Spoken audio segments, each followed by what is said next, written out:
pour le discours de politique générale. Il faut attendre encore 8 jours. Ce sera le 1er octobre. Nous avons eu hier soir sur France 2 un avant-goût. Le Premier ministre a présenté le cadre qu'il souhaite donner à son équipe gouvernementale avec cette annonce. Je voudrais que la santé mentale soit la grande cause nationale en 2025. La santé mentale, grande cause nationale en 2025.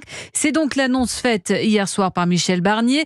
L'état désastreux de la psychiatrie en France nécessite donc un grand coup de projecteur. Mais est-ce vraiment la priorité aujourd'hui, Christophe Bordet ? En tout cas, c'est une priorité quand on sait que 13 millions de Français souffrent de troubles psychiques et psychiatriques. 40% des 18-24 ans présentent des symptômes dépressifs.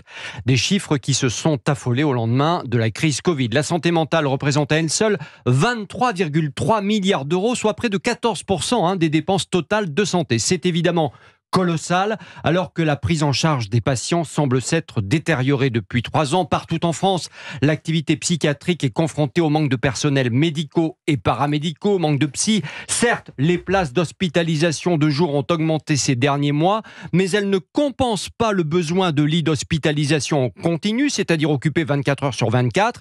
S'y ajoute une augmentation régulière des hospitalisations sous contrainte.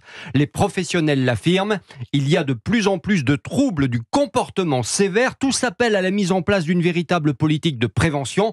Problème, à l'heure des économies budgétaires, pas sûr que cette grande cause nationale ne passe le cap du symbole. Affaire à suivre. Christophe Bordet. La France malade avec cet aveu hier soir aussi du Premier ministre. Notre pays est dans une situation très grave et en tête des urgences, l'élaboration du budget 2025.